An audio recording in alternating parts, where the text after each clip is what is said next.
social justice, racism, fatherlessness, sex trafficking, climate change, income inequality, poverty. You know, in the Old Testament, God said this: He has shown you, O man, what's good, and what does the Lord require of you? To do justice, and to love mercy, and to walk humbly with your God.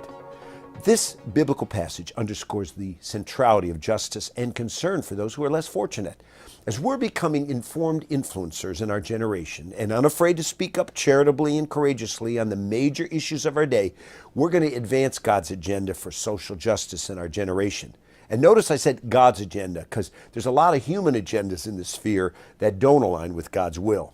Now, I want you to know God's looking for heroes.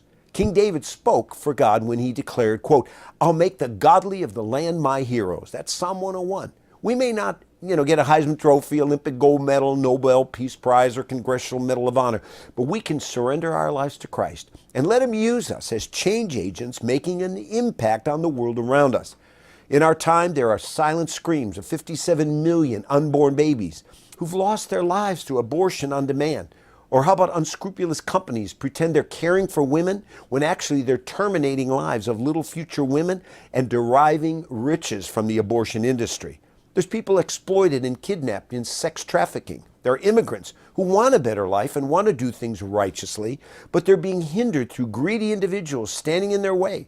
Orphans long for a dad, a mom. Sick and dying people lack proper medical care and need a helping hand. People die prematurely and suffer debilitating diseases because individuals refuse to care for the environment in proper ways. Poverty abounds. Multitudes are shackled in its vice-like grip.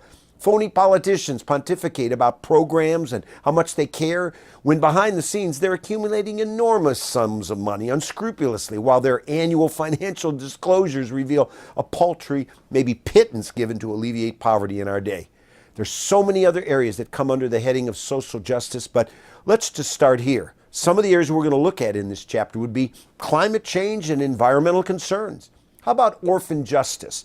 That requires individuals to prayerfully consider adoption or financially support those pursuing it. What about racism? Jesus said, "The poor you'll always have with you." No one's going to totally eliminate poverty, but we can do our part. At this point, I'll take a moment to encourage us to be discerning regarding politicians exploiting this issue of poverty to manipulate people for votes. They'll say income inequality, and they'll stoke the fires of discontentment, plus they'll make all these promises of entitlements to those who put them in office. Many of these ambitious office seekers are very rich, and they try to project an image of compassion and cover up their unscrupulous conduct behind the scenes. They're also willing to mortgage our children's future by obscene spending of our tax money to pay for their irresponsible ways. Remember Jesus' own words: "I was hungry, you gave me something to eat. I was thirsty, you gave me something to drink. I was a stranger, you invited me in. I needed clothes, you clothed me. I was sick, you looked after me. I was in prison, you came to visit me. I tell you the truth, whatever you did for the least of these my brethren, you did it for me."